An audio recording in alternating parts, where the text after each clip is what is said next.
Dobar dan i dobrodošli na još jedan video Havanera. Danas ću vam pokazati kako sam napravio ovaj mali rotirajući cool stolić koji koristimo za prezentaciju u našim videima. Do sada ste ga sigurno već vidjeli u našim videima.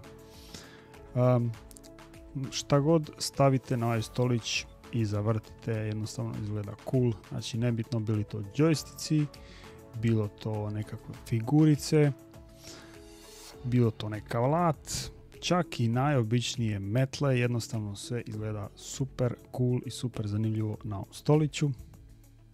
Stolić je dosta jak i dosta stabilan, može podnijeti dosta dobre težine. Bitno je da centrirate ono šta ćete staviti na njega. Kao što možete vidjeti, ja sam probao PlayStation, probao sam staviti čak i 2 PlayStationa i to mi nije bilo dosta. I onda sam htio napraviti malo jači test i onda sam stavio još 2 utega po 4 kg, znači 8 kg, znači oko 10 kg otprilike može podnijeti ovaj stolić i može se vrtiti bez ikakvih problema. Tako da ako je to nešto što vas zanima, ostanite gledat pa ćete vidjeti kako sam ga napravio i od čega. Što se tiče dijelova, nisam koristio ništa specijalno, sve sam nabavio besplatno. Ovo je jedan pokvareni ventilator na kojem sam stavio jednu veliku šajbu željeznu radi ravnoteže i radi toga kad se zavrti da se može što duže vrtiti. Imao sam prvo u početku plan da to probušim i zavrnem za ventilator, međutim to nije funkcioniralo kako sam ja zamišljao, ali ću sve ostaviti u videu da vidite gdje sam pogriješio, tako da ne bi vi napravili iste greške. Ovo je moja prva i jedina greška koju sam napravio, znači u planu sam imao napraviti 3 rupe i kroz te 3 rupe zavrnuti sa 3 šarafa za ventilator, međutim kako sam ja to smislio, tako nije moglo ići, zato što šarafi kad bi prošli kroz onaj plastični dio ventilatora, onda su se hvatali za onaj unutrašnji dio u motoru i onda bi kočili cijeli sistem, jednostavno se nije mogao vrtiti stol, tako da sam uspio nabaviti jedan šaraf koji je bio dosta kratak i samo sam njega ostavio, a ostalo ćete vidjeti kako sam fiksirao u nastavku. Kad sam napravio 3 rupe koje mi uopšte neće biti potrebne, prebacio se na plan B, uhvatio sam se ljepila i dobro namazao ventilator i poslije toga sam stavio onu veliku željeznu okruglu šajbu na njega i centrirao koliko sam mogao centrirati od oka otprilike i čak sam malo i zacrtao, ovdje se vidi sa flomasterom, ali centrirao sam ručno što sam bolje mogao. Poslije toga sam stavio jedan komad daske da imam ravnu podlogu na šta ću staviti uteg, stavio sam uteg preko toga i sve sam ostavio da se suši i krenuo dalje raditi na ostale dijelove koje trebam napraviti. Sami stolić sam napravio od komada šperploče koji sam imao. Najveće što sam mogao iz nje izvući je 30 cm promjer, onda sam izmjerio po 15 cm sa svake strane, uzeo sam šestar i obilježio krug.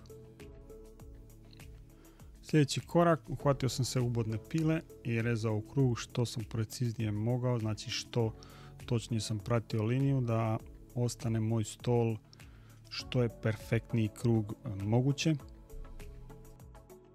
Sa šmir papirom sam ošmiglao sve rubove i površinu da bude sve glatko, da bude spremno za prvo lakiranje.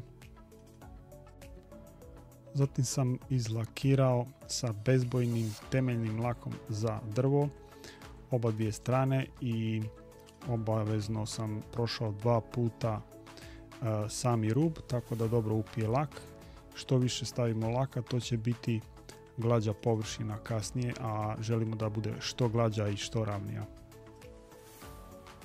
I dok se to sušilo, otišao sam provjeriti kako napreduje moje ljepilo na ventilatoru i kao što možete vidjeti super je uhvatilo i bio sam jako zadovoljan, dosta dobro bio centriran i sve i jako dobro je držalo, tako da taj korak je uspio, šarafi čak mi nisu niti bili potrebni, ima ću kasnije naći jedan skroz kratak i uspjet ću ga staviti unutra.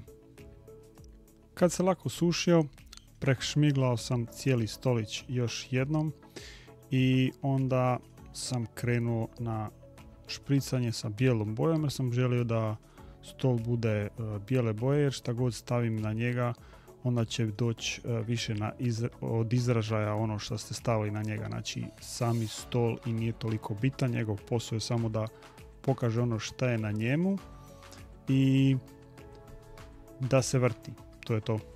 Znači obojao sam u bijelu boju i jednu i drugu stranu, tako da ne bi slučajno mogla doći niti vlaga do drveta pa da onda se savije ili da nabubri, tako da sam htio zaštititi stolić i s jedne i s druge strane. Sad su svi moji dijelovi spremni, međutim ovaj dio me najviše brinuo jer nisam znao kako ću točno centrirati znači stol, jer je onako kako god ga stavite uvijek bi malo plesao lijevo desno i onda sam ga par minuta vrtio i sa prstom sa lijeve strane sam mjerio koliko je udaljeno od centra. Kad sam došao do željene recimo mjere, znači kad sam bio zadovoljan i kad mi je dosadilo ovo centriranje, onda sam stavio jedno drvo da vidim kako će to ići, znači bolje, jer ipak drvo je stoji na mjestu, a moj prst onako se malo miče tamo vamo. Onda sam s drvetom još malo bolje to iscentrirao i kad sam bio zadovoljan onda sam sve skupa pažljivo okrenuo i onda kad sam okrenuo vidjet ćete kako sam fiksirao sa 2 komada drveta i onda sam mogao maknuti ventilator jer onda ventilator mogu ponovno vratiti u taj ćošak kada stavim ljepilo i onda će biti centrirano koliko sam uspio centrirati. U ovom dijelu sam bio ekstra pažljiv da ne bi slučajno pomaknuo ova 2 komada drveta dok zalijepim. Znači ovo je traka koja je ljepljiva sa oba dvije strane. Prvo kad ju skinete sa role je ljepljiva s jedne strane i onda na njoj ostane još jedan komad koji poslije odlijepite i onda ona ljepljiva sa oba dvije strane. Stavio sam što sam više trake mogao unutra tog kruga koji sam obilježio da što više uhvatim ventilator kad ga naslonim. Kad sam stavio svu traku, skinuo sam one druge dijelove sa nje i pažljivo sam stavio ventilator u ćošak, dobro stisnuo i nadao se da sam uspio sve pogoditi u centar. Kad sam okrenuo stolić i prvi put ga zavrtio i vidio da je više manje u centru, znači možda se miče pola milimetra lijevo ili desno dok se vrti, uglavnom bio sam jako zadovoljan i odmah sam se počeo igrati sa njim, stavljati svakakve stvari na njega i pokušavati vrtiti da vidi kako izgleda. I za sada funkcionira fenomenalno, jako sam zadovoljan. S obzirom koliko me je koštao, to je 0 eura, imao sam sve sa sobom, znači sve komade sam imao, svu farbu sam imao, lak, sve, sav alat, sve što je bilo potrebno sam imao, znači nije me koštalo ništa. Jako mi je drago da sam iskoristio sve što sam imao kući i nisam morao ništa ekstra kupovati. To je to. Ako vam se sviđa, ostavit ću još nekoliko stvari što se vrte malo onako na stoliću da pogledate. Hvala svima na gledanju, lajkanju, subscribanju i kao uvijek vidimo se u sljedećem videu.